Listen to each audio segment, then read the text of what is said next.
नमो नारायण, नमो नारायण। जय गौ माता, वंदे मातरम। आप हार्दिक को प्रणाम और हृदय से ओम शम शनिश्चराय नमः। प्रिय दर्शकों, मित्रों, साथियों, गन्ने में जहां गांठ होती है ना, वहां रस नहीं होता है, और जहां रस होता है वहां गांठ नहीं होती है। बस जीवन भी कुछ ऐसा ही है भाई, ध्यान रखिएगा। ओम नमो नारायण। 2024 का 9वां महीना यानी सितंबर 2024। सितंबर 2024 का महीना कैसा रहेगा, उसका मासिक राशिफल लेकर आपके सामने हूं। और सभी दर्शकों को सोमवती अमावस्या, हरितालिका तीज, अनंत चतुर्दशी की मेरी ओर से बहुत बहुत बधाई है। मित्रों, 6 सितंबर को हरितालिका तीज है और ये भारत में धूमधाम से मनाया जाता है। हरितालिका तीज का व्रत स्वागंध स्त्रियां अपने पति की लंबी उम्र और अविवाहित युवतियां मनोवांछित वर प्राप्ति के लिए करती। ऐसा माना जाता है कि माता पार्वती और शिव अपनी पूजा करने वाली सभी भक्तों को अटल सुहाग का वरदान देते हैं और जीवन में अच्छा साथी मिले आशीर्वाद देते हैं। लेकिन उससे पहले यानी 2 सितंबर को सोमवती अमावस्या है, और जो जीवन का अनुभव है, सोमवती अमावस्या वर्ष में 1 या 2 बार ही पड़ती है। और सोमवार का दिन चंद्रदेव को समर्पित है, और चंद्रदेव महादेव के भाल पर विराजमान है, और चंद्रदेव मन का कारक है, और मन ही मनुष्य का मोक्ष और बंधन का कारण है। इस मन से संबंधित शांपाउन विपदाएं, परेशानियां, दोष कैसे दूर हो, महादेव को कैसे प्रसन्न करें कि मन पर आप सवार हो जाए। सोमवती अमावस्या को देवादिदेव महादेव और मां पार्वती की विशेष पूजा और व्रत का विधान है। साथ ही पितृ कैसे प्रसन्न हो, पितरों का तर्पण सोमवती अमावस्या को किया जाता है और पितरों का आशीर्वाद दिया जाता है। मित्रों, साथियों, 18 सितंबर 2024 से गणनाओं के आधार पर कहीं कहीं 17 सितंबर भी कहा है, लेकिन 18 सितंबर 2024 से पावन पितृपक्ष का आरंभ हो रहा है, क्योंकि 17 सितंबर को अनंत चतुर्दशी व्रत है और शायद 18 को महालय श्राद्ध है, पूर्णिमा का श्राद्ध है। उदय तिथि 17 तारीख को लग जाएगी, ऐसा 11 बजकर, इसीलिए मैं कह रहा हूं कि 11 बजे पूर्णिमा प्रारंभ होगी। उदय तिथि के हिसाब से 17 को नहीं होकर जो श्राद्ध पक्ष है वो 18 सितंबर से शुरू होगा, पूर्णिमा 18 को। तो 18 सितंबर से 2 अक्टूबर तक श्राद्ध पक्ष है। पितृपक्ष का समापन सर्वपितृ अमावस्या के साथ 2 अक्टूबर बुधवार के दिन समाप्त होगा। क्या कुछ है इस बार खास पितृपक्ष में, और लाल किताब के अनुसार पितृपक्ष ऋण चुकाने के लिए क्या क्या उपाय, ये सारी चर्चाएं इस बार मैं करूंगा।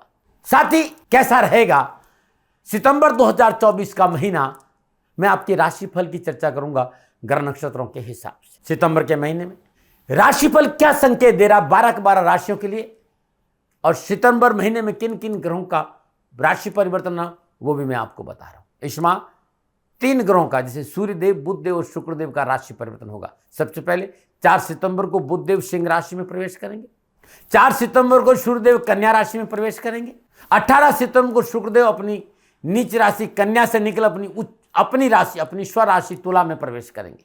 23 सितंबर को पुनः बुधदेव सिंह राशि से निकल कन्या राशि में आएंगे, मंगलदेव मिथुन राशि में संचरण करेंगे, बृहस्पतिदेव वृषभ राशि में संचरण करेंगे, शनिदेव अपनी मूल त्रिकोण राशि कुंभ में, और राहुदेव मीन राशि में, और केतुदेव कन्या राशि में संचरण करेंगे।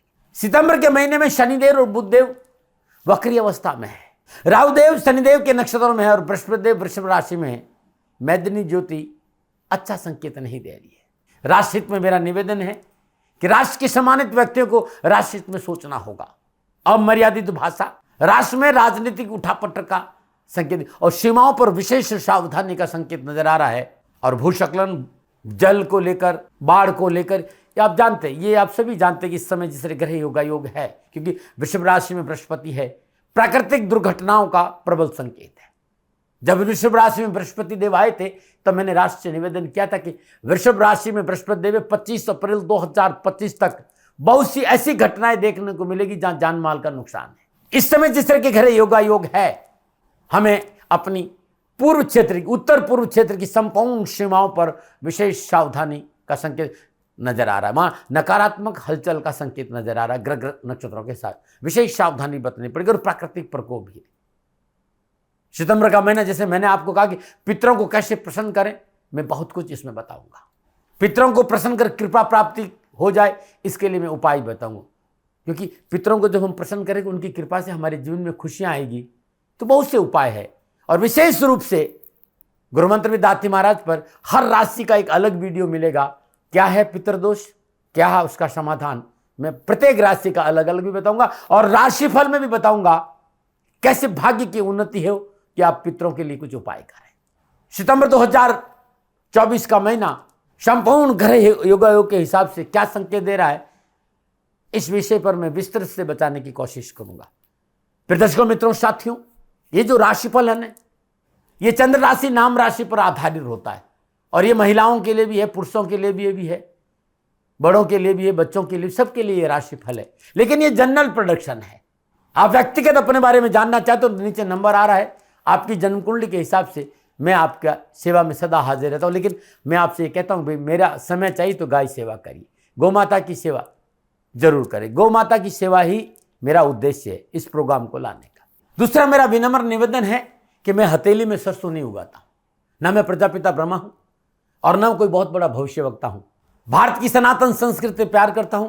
ज्योतिष मेरा प्रिय विषय है और ये अद्भुत विषय है। ज्योतिष के इस 40-50 साल की यात्रा में से कुछ बूंदे गुरु कृपा की जो मुझे प्राप्त थी, उस आधार पर मैं कुछ कहने आता हूं। संभव है जो मैं कह रहा हूं गलत भी हो सकता है। सेकंड ओपिनियन का अधिकार सदा आपके पास रहा है। न भय, न भ्रम, न भ्रांति, न विवाद, न तर्क। सेकंड ओपिनियन हमेशा आप ले लीजिएगा साथियों, मुझे अच्छा लगेगा। अब मैं बात करूंगा राशि चक्र की 9वीं राशि यानी धनु राशि वालों के लिए सितंबर 2024 का महीना राशिफल का क्या संकेत दे रहा है। नक्षत्र गणनाओं के आधार पर धनु राशि वालों के लिए सितंबर 2024 का महीना क्या संकेत दे रहा है राशिफल का। धनु राशि, राशि अधिपति बृहस्पति देव है और वैसे ये अग्नि तत्व राशि है। बहुत जल्दी गुस्सा आता है। खाना पीने के मामले में, नशीली चीजों के मामले में थोड़े से लापरवाह होते हैं। ऐसे लोग नशा आदि का सेवन कर सकते हैं और इसकी वजह से इनका स्वास्थ्य संबंधी समस्याओं का सामना करना पड़ता है। कई बार मैंने देखा है, क्षमा करिएगा, आपकी ईगो की वजह से, आपके एटीट्यूड की वजह से लोग आपके शत्रु बन जाते हैं। वैसे आप बहुत धार्मिक भी और बुद्धिमान और खर्चीले भी है। आपके स्वभाव में हंसमुख और मस्ती मजा करने वाले हैं, बस मस्ती में रहने वाले व्यक्ति आप। लेकिन फिर भी कई बार आपका एटीट्यूड लोगों को आपका दुश्मन बनाता है। थोड़ा सा सहज रहिएगा। आप अपने साथी के लिए बहुत वफादार और भरोसेमंद हैं। आप जीवन में आजाद और बड़े दिल वाले हैं, ईमानदार और सच्चे, विश्वास योग्य और समझदार व्यक्ति। हर किसी के साथ कंधा से कंधा मिलाकर खड़े रहने की आपकी आदत। धनराशि के लोग ज्ञान की गहराई में गोते लगाना पसंद करते हैं, साथ ही दूसरों को सिखाने में, मदद करने में आगे होते हैं। इसलिए पठन पाठन, अध्ययन, अध्यापन के कार्य में आप सर्वश्रेष्ठ हो सकते हैं। एक बेहतरीन शिक्षक, प्रोफेशन बन सकते हैं। राजनेता, वकील, बैंकिंग, खिलाड़ी, ट्रेडिंग का काम, लेखन, संपादन, न्यायपालिका, आर्किटेक्ट, नगर निर्माण विभाग, ठेकेदारी, संपादक, कंप्यूटर प्रोग्राम, इस सब क्षेत्रों में आपको सफलता मिलेगी। प्रॉपर्टी सेल परचेज और कंस्ट्रक्शन में भी अच्छा लाभ मिलेगा। सितंबर 2024 का महीना आपके लिए कैसा रहेगा धनराशि वालों, इसके लिए जानते हैं ग्रह गोचर क्या संकेत दे रहा है। सितंबर 2024 के महीने के ग्रह गोचर को समझने का कोशिश करते हैं। धनराशि वालों के लिए राशि अधिपति बृहस्पति देव माह के आरंभ से लेकर अंत तक वृषभ राशि 6ठे भाव में संचरण करेंगे। बृहस्पति देव की पंचम दशा कर्म भाव, सप्तम दशा 12वें भाव और नवम दशा धन भाव पर रहेगी। सूर्यदेव सिंह राशि नवम भाव में संचरण कर रहे हैं। 4 सितंबर को बुधदेव सिंह राशि नवम भाव में संचरण करेंगे। 16 सितंबर को सूर्यदेव कन्या राशि 10वें भाव में शुक्रदेव और केतुदेव के साथ संचरण करेंगे। 18 सितंबर को शुक्रदेव तुला राशि 11वें भाव में संचरण करेंगे। 23 सितंबर को बुधदेव अपनी उच्च राशि कन्या में 10वें भाव से संचरण करेंगे। मंगलदेव माह के आरंभ से लेकर अंत तक मिथुन राशि 7वें भाव, शनिदेव अपनी मूल त्रिकोण राशि कुंभ में वक्री अवस्था में 3रे भाव में संचरण करेंगे। राहुदेव मीन राशि 4th भाव। यह है सितंबर 2024 के महीने के ग्रह योगायोग। अब इन संपूर्ण ग्रहों को मोटा मोटा मैं देखूं तो व्यवसाय, नौकरी, कामकाज, आर्थिक दृष्टिकोण से हिसाब से सितंबर 2024 का महीना सुकून से भरा रहेगा। सुख समृद्धि में वृद्धि होगी, यश कीर्ति का लाभ मिलेगा, पुरानी समस्याओं का निवारण होगा, कैरियर, एजुकेशन, कामकाज और शिक्षा के क्षेत्र में अनुकूल परिस्थितियां बनेगी, निजी जीवन में अनुकूलता आएगी, जीवन साथी का साथ मिलेगा, पारिवारिक वातावरण सहज रहेगा और घर परिवार में मांगलिक कार्य संपन्न होगी। स्वास्थ्य को लेकर बाबा अच्छा महसूस करेंगे। लेकिन मेरा अनुभव ये भी कह रहा है कि कामकाज, नौकरी, कैरियर इस महीने शुरुआत में ताते पाव पसारिए, जाते लंबी चौड़, और अपनी सीमाओं का ज्ञान होना बहुत जरूरी। नौकरी या व्यवसाय माह के आरंभ में सतर्कता बहुत जरूरी। व्यर्थ में लंबी लंबी हाँकना, अत्यधिक आत्मविश्वास दिखाना गले की फांस बन सकता है। अपनी सीमाओं में रहते हुए लक्ष्य पर ध्यान नहीं दिया तो लापरवाही नुकसान दे सकती है। वैसे लाभ और सफलता आपके साथ है। वैर की चतुराई आपको मुसीबत में डाल सकती है। कारोबार में लाभ मिलेगा, लाभ के उत्तम संकेत है। निजी संबंधों में लाभ मिलेगा, फिर भी निजी संबंधों में तर्क वितर्क से बचने का प्रयास करें। आप युवा है, विद्यार्थी हैं, सितंबर का महीना आपके लिए अच्छा रहेगा। ये मोटा मोटा धन राशि वालों के लिए सितंबर का महीना था। अब धन राशि वालों के लिए इन संपूर्ण ग्रह युगाओं का जब युति और दृष्टि संबंध बनेगा तो सितंबर के माह में कामकाज, व्यवसाय, नौकरी, धन, युवा और विद्यार्थियों के लिए शिक्षा, कैरियर, कामकाज, पारिवारिक स्थिति, स्वास्थ्य के हिसाब से कैसा रहेगा, मैं विस्तार से बात करूंगा इसके बारे में। सबसे पहले मैं परिवार ला रहा हूं। धनराशि वालों के लिए सितंबर के महीने में सामाजिक सूच में वृद्धि होगी और पारिवारिक मसलों में सफलता का संकेत नजर और पारिवारिक समन्वय अच्छा रहेगा। सेवाओं का मौका मिलेगा, समाज में वर्चस्व में बढ़ोतरी होगी, सामाजिक सेवाओं में आगे बढ़ने का मौका और परिवार सामाजिक सेवाओं में कंधा से कंधा मिलाकर खड़ा रहेगा। घर परिवार में समृद्धि और सुख शांति में वृद्धि होगी। घर परिवार में कोई मांगलिक कार्य संपन्न होंगे। गोचर इस बात का संकेत है कि पैतृक संपत्ति का लाभ भी आपको हो सकता है, लेकिन गणना इस बात का संकेत दे रही है कि पैतृक संपत्ति को लेकर वाद विवाद भी हो सकता है। संयम से निपटाने की कोशिश करें। प्रॉपर्टी इस महीने कलह का कारण बनेगी, इसलिए कोई भी निर्णय संयम और धैर्य से ले और समझौतावादी नीति अपनाएं। वैसे छोटे भाई बहनों को साथ आपके लिए अच्छा रहेगा। माता पिता के स्वास्थ्य संबंधी परेशानी से मुक्ति मिलेगी। माता पिता का आशीर्वाद और सहयोग आपको प्राप्त होगा। अनावश्यक पारिवारिक मुश्किलों से पीछा छुड़ेगा, परंतु पारिवारिक जीवन में सफलता के लिए निजी स्वार्थ का त्याग बहुत जरूरी है। निजी स्वार्थ की वजह से पारिवारिक असंतोष की भावना दूरियां बढ़ा सकती है। घर परिवार के साथ कहीं बाहर जाने का मौका मिलेगा। छोटी मोटी यात्राओं का योग भी और किसी धार्मिक स्थान की यात्रा का अवसर भी आपको मिल सकता है। ये था परिवार और सामाजिक परिप्रेक्ष्य सितंबर 2024 के महीने में धनराशि वालों। व्यवसाय, नौकरी, कामकाज, आर्थिक स्थिति की बात करूं तो राशि अधिपति बृहस्पति लगन और चतुर्थ भाव के स्वामी छठे भाव में विराजमान है। छठे भाव में विराजमान बृहस्पति पंचम दशी, दसम भाव, सप्तम दशी, 12वें और नवम दशी धन भाव पर। स्वराशि सिंह में विराजमान सूर्यदेव की सप्तम दशी पुरुषार्थ भाव पर। शनिदेव और सूर्यदेव का आपस में दशी संबंध भी है और 16 सितंबर को सूर्यदेव दिग्बली अवस्था में 10वें भाव में संचरण करेंगे। 18 सितंबर शुक्रदेव अपनी नीच राशि कन्या से निकलकर तुला राशि में प्रवेश, तो रुके हुए काम बनेंगे। आय के साधनों में बढ़ोतरी होगी। संपूर्ण विघ्न परेशान से छुटकारा मिलेगा और आत्मविश्वास बढ़ेगा। कार्य क्षमता के साथ कार्य कुशलता की वजह से लाभ मार्ग प्रशस्त होगा। यदि आप चिकित्सा के क्षेत्र में हैं या कोई व्यवसाय करते हो अवश्य लाभ मिलेगा। कारोबारी समस्या का निवारण होगा। आर्थिक स्थिति सुदृढ़ होगी। आय के साधन बढ़ेंगे। नवीन कार्य योजनाएं प्रारंभ होगी। कम प्रयत्न अधिक लाभ का प्रबल योग। यदि आप सरकारी नौकरी में जाना चाहते हैं इस समय आपकी मेहनत करें, प्रयास सार्थक हो सकते हैं। नौकरी में बॉस आपको अच्छी अपॉर्चुनिटी का मौका दे सकता है। आप बेरोजगार हैं तो रोजगार मिलेगा। बेरोजगारों के लिए रोजगार के साधनों में बढ़ोतरी होगी। नए कार्य में पूंजी निवेश की संभावना बनेगी और नौकरी में अनुकूलता रहेगी। आर्थिक धन कोष में वृद्धि होगी। पुराने धन संबंधी मसले हल होंगे। चल अचल संपत्ति की प्राप्ति का प्रबल योग है। इस महीने व्यवसाय में बरकत भी होगी और बचत भी होगी। धन संचय का अवसर मिलेगा। धन राशि वालों के लिए कारोबार, कामकाज, नौकरी के लिए सितंबर का महीना अच्छी संभावनाओं का संकेत दे रहा है। व्यवसाय में आ रही अनावश्यक विघ्न, बाधाएं, परेशानी, समस्या और बात से मुक्ति मिलेगी। उत्साह और मनोबल अच्छा रहेगा। कार्य के प्रति लगाव, आपकी सिंसियरिटी की वजह से अच्छा लाभ मिलेगा। पुराने धन स्रोत से धन प्राप्ति का आगमन बढ़ेगा। साहस और पराक्रम में वृद्धि होगी। निर्णय क्षमता में बढ़ोतरी होगी। त्वरित निर्णय पुरुषार्थ और कारोबार और नौकरी में अच्छी सफलता दिलाएंगे। आप चाहते हैं धनराशि वालों कि सितंबर के महीने में भाग्य में उन्नति हो और भाग्य आपके पक्ष में करवट ले, तो श्राद्ध पक्ष प्रारंभ हो रहा है 18 सितंबर से 2 अक्टूबर के बीच में। तो हर रोज सुबह और शाम सूर्योदय से पूर्व सूर्यास्त के बाद मिट्टी के दीपे में कपूर, लौंग, केसर का धूप अपने पूरे घर में करें। ओम पितृदेवता भ्यो नमः इस मंत्र का जाप करते। तत्पश्चात शुद्ध आसन पर बैठे घी का दीपक जलाए। ओम ज्ञान देवाय च विद्महे विद्या राजाय च धीमहि तनो असितांग भैरव प्रचोदयात्। इस मंत्र की 3 माला सूर्योदय से पूर्व और सूर्यास्त के बाद जरूर करें। धूप के बाद लगातार पूरे महीने ये कर देना मंत्र जाप, और 18 सितंबर से धूप प्रारंभ कर देना। दुख, कष्ट, परेशानी, संकटों से छुटकारा मिल जाएगा। नमना और भाग्य में उन्नति होगी। आप युवा है, विद्यार्थी हैं तो कामकाज, कारोबार, नौकरी, शिक्षा और कैरियर के दृष्टिकोण सितंबर का महीना अनुकूल लाभ का संकेत दे रहा है। कामकाज, कारोबार, नौकरी, शिक्षा संबंधी परेशानी का निवारण होगा। कैरियर और एजुकेशन में मनोनुकूल सफलता हासिल होगी। परिश्रम और मेहनत का मनोनुकूल फल मिलेगा। पढ़ाई में एकाग्रता बढ़ेगी और मनोनुकूल परिणामों की प्राप्ति भी होगी। साइंस, तकनीकी से यूपीएससी की तैयारी करे विद्यार्थियों के समय सफलता का संकेत है, परंतु कर्म के प्रति सजग रहना होगा। थाली के में पुरस्कार नहीं मिलेगा। कंपटीशन और प्रतियोगिता में बेहतर परफॉर्म करना होगा, अन्यथा आपके साथ धोखा भी हो सकता है। वैसे उच्च शिक्षा प्राप्त कर रहे युवाओं को विशेष सफलता मिलेगी। देश विदेश से कैरियर और एजुकेशन को लेकर शुभ समाचार मिलेंगे और सपना पूरा होगा। युवाओं के लिए यह महीना अच्छा संकेत दे रहा है, कैरियर की दिशा में कदम बढ़ा ही लाभ मिल जाएगा। धनराशि वालों के लिए सितंबर का महीना स्वास्थ्य के दृष्टिकोण से ठीक रहेगा। पिछली स्वास्थ्य संबंधी परेशानी से मुक्ति मिलेगी। नक्षत्र गणना इस बात का संकेत, थोड़ी सी जीवन शैली यदि आप अच्छी रखेंगे तो आपको परेशानी नहीं आई। फिर भी मैं कह सकता हूँ थकान, प्रमाद, आलस्य, कोई इन्फेक्शन जैसी चीज है तो चिकित्सा में लापरवाही नहीं मिले। घर के बुजुर्गों के स्वास्थ्य पर थोड़ा ध्यान दें।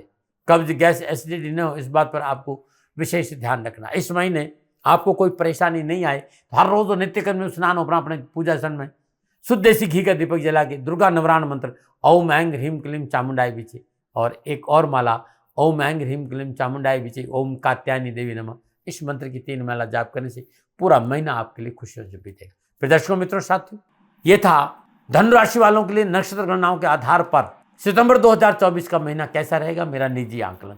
न भय, न भ्रम, न भ्रांति, न विवाद, न तर्क, शक, ओपिनियन का अधिकार आपका था, आपका है, आप ही का रहेगा। मानो न मानो, ये आपकी मर्जी। आंकलन मेरा था और मेरे से कोई भूल हो गई, दोनों हाथ जोड़ के क्षमा मांगता हूँ। आप सुखी रहे, आप स्वस्थ रहे, समृद्धिशील रहे, शनिदेव के चरणों में मेरी प्रार्थना। मित्रों, साथियों, 18 सितंबर से लेकर 2 अक्टूबर तक श्राद्ध पक्ष है। बहुत से उपाय आपको मैं बताऊं, लेकिन व्यक्तिगत रूप से धनु राशि वालों के लिए श्राद्ध पक्ष के बारे में एक नया वीडियो मैंने डाला है, गुरुमित्र दाती महाराज, वो जरूर देखें। पितर पक्ष को लेकर, श्राद्ध पक्ष और पितरों को लेकर बहुत सी बातें मैंने उसमें बताई है। मित्रों, साथियों, आप चाहते हैं कि पितरों की कृपा मिले, पितरों का आशीर्वाद मिले।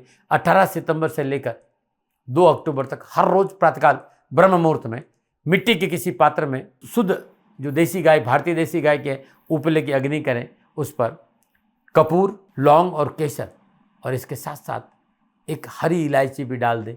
ओम पितृ देवता भयो नमः, इस मंत्र का जाप करते अपने घर में, पूरे घर में 3 परिक्रमा करें और लाकर इस धूप को घर के ईशान कोण में रख दीजिएगा। अब ये 18 सितंबर से 2 अक्टूबर तक करके देखेगा, विघ्न, परेशानियां, कष्ट, छुटकारा मिलेगा और पितृ प्रसन्न हो। हर रोज श्राद्ध पक्ष में 18 सितंबर से 2 अक्टूबर तक भागवत महापुराण का पाठ करना अति उत्तम रहेगा। कैरियर, कारोबार, नौकरी, व्यवसाय संबंधी परेशानियों के निवारण के लिए ब्रह्म मुहूर्त में हर रोज 3:30 से 5:30 के बीच में एक सुंदरकांड का पाठ करेंगे, कष्ट और परेशानियां नहीं आएगी। श्राद्ध पक्ष में प्रतिदिन पीपल के जल और कच्चा दूध और मिश्री मिलाकर, जल, गंगा जल, कच्चा दूध और मिश्री मिलाकर अर्पित करना बड़ा शुभ रहेगा। और वहां पर चौमुख का, सरसों का तेल का दीपक जलाएंगे तो कामकाज में अच्छी सफलता मिलेगी। धनुराशि और श्राद्ध पक्ष में पितरों के नाम पर सार्वजनिक स्थान पर छायादार और फलदार वृक्ष लगाए और उसकी देखभाल करें जब तक बड़े नहीं हो जाए, पितर प्रसन्न होंगे। अपने पूर्वजों की मृत्यु के दिन किसी सदाचारी ब्राह्मण को बुलाकर घर में पूजन कराए, तर्पण कराए, और जो आपके पूर्वजों को भोजन पसंद है वो भोजन गरीब, निर्धन और ब्राह्मणों को दक्षिणा के साथ भोजन कराएंगे तो परेशान से छुटकारा मिलेगा।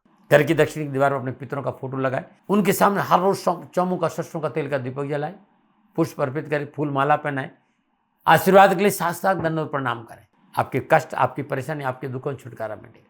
श्राद्ध पक्ष पर हर रोज अपने पूर्वजों के नाम पर गरीब, निर्धन, जरूरतमंद व्यक्ति को भोजन कराने से पितर प्रसन्न होंगे और आपकी परेशानी से आपको छुटकारा मिल जाएगा। मित्रों, साथियों, ये पुनः मैं आपसे यह आंकलन मेरा था। न भय, न भ्रम, न भ्रांति, न विवाद, न तर्क, शक, ओपिनियन का अगर आपका था, आप कह रहे आप ही का रहेगा।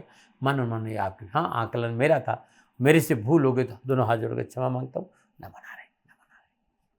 राजस्थान का हर व्यक्ति जानता है कि दाती महाराज गायों से बहुत प्यार करते हैं, बेटियों से बहुत प्यार करते हैं। हजारों, सैकड़ों बेटियों के लिए, जीवन के लिए मैंने अपना संपूर्ण जीवन दिया है और ये मेरा शौक था, मेरी राष्ट्र की धरोहर थी और ये करना मेरा कर्तव्य और कर्म था। मैं आपको किसी वजह से नहीं सुना रहा हूं, बस खाली बता रहा हूं कि ये मेरा जीवन का लक्ष्य रहा है। मनुष्य हूं और मानव होने के नाते मेरा कर्तव्य है कि मैं अपनी राष्ट्र की सेवा करूं। मैं इस राष्ट्र का नागरिक हूं। 30 सालों से मैं बेटी बचाओ और गौ सेवा में अपना जीवन इस राष्ट्र के साथ लगाया है। वर्तमान परिस्थितियां आर्थिक दृष्टिकोण से मेरी अनुकूल नहीं है। धन नहीं मांग रहा हूं कि मुझे आप पैसे दीजिए, नहीं, पहले भी कभी नहीं मांगा और अब भी मैं नहीं कह रहा हूं, और ये मेरा अहंकार नहीं है, क्योंकि धन को लेकर मैं राष्ट्र के सामने कभी नहीं आया था। हमेशा मैंने ये कहा कि साहब सेवा करिए, आप, मैं भी सेवा करता हूं, आप भी सेवा करें, धन नहीं चाहिए। लेकिन वर्तमान में जो आर्थिक परिस्थिति हैं वो मेरे को ये कहने के लिए मजबूर कर रही है कि सन्निधान गौशाला की गायें दुखी नहीं रहे, इसके लिए मुझे आपका सहयोग चाहिए। और सहयोग के लिए मैं स्वयं आपके साथ खड़ा हूं, आपकी समस्याओं के समाधान के लिए। भाई, आप अपनी जन्म कुंडली का अवलोकन कराना चाहते हैं, आप अपनी जन्म कुंडली बनाना चाहते हैं, आपको बहुत सी चीजों की जानकारी चाहिए, तो मैं आपके साथ खड़ा रहूंगा, पूरे साल खड़ा रहूंगा, जब तक जीऊंगा तब तक खड़ा रहूंगा। नंबर आ रहा है, इन नंबरों पर संपर्क करिए, आप मेरे से बात करिए, लेकिन इसकी एवज में गायों के लिए चारे की व्यवस्था कर लीजिए। और इसीलिए मैंने कहा था कि भाई थोड़ा दिन इस समय मैं परेशानी में हूं और मेरी गायें चारों को लेकर थोड़ी सी परेशान हैं, ऐसा हृदय से आया। लोगों ने कहा कि राष्ट्र आपसे प्यार करता है दाती महाराज, एक बार निवेदन करिए। तो मैं दान नहीं मांग रहा हूं, फिर भी मैं अभी भी मेरा ये अहंकार नहीं साथियों, मेरा राष्ट्र सर्वोपरि है। मैं ये नहीं कह रहा हूं, मैं ये कह रहा हूं मैं परिश्रम करूंगा आपके लिए, और परिश्रम के एवज में गायों के लिए चारे की व्यवस्था करिए। शनि भगवान आपकी रक्षा करे और आपका जीवन सदा खुशियों से भरा रहेगा, ऐसा मेरा निवेदन। और वे लोग जो सक्षम है, सामर्थ्यवान है, और जिन्हें दाती महाराज के ज्योतिषीय समाधान की आवश्यकता नहीं, तो उनको मेरा प्रणाम। क्योंकि बहुत से लोगों को मैंने देखा है पिछले एक महीने में, लगभग 20 से 25-50 लोग ऐसे भी हैं। मैं उन सब के प्रति अपना आभार प्रकट करता हूं, और ये सहयोग मैं जीवन भर याद रखूंगा। मित्रों, समय ऐसा है कि मेरी परिस्थिति आर्थिक दृष्टिकोण से अनुकूल संकेत नहीं दे रही है, इसलिए मैंने राष्ट्र से कहा कि सन्निधान गौशाला में परेशानी नहीं चाहिए। सरकार सपोर्ट कर रही है, अपनी सीमाओं में रहते हुए जो सरकार करती है, लेकिन उससे पूरा नहीं पड़ता है, ये आप भी जानते हैं। शासन की अपनी एक सीमा है और अपनी मर्यादा है, और शासन के पास और बहुत से काम है। लेकिन फिर भी मैं आप सभी का धन्यवाद देते हुए हृदय से पुनः एक बार निवेदन करना चाहता हूं कि आपको लगता है कि दाती महाराज के साथ सन्निधान गौशाला में खड़ा रहना है, तो नंबर है, जरूर सहयोग करें। मेरा कोई दबाव नहीं है, प्रार्थना थी। ओम नमो नारायण, ओम नमो।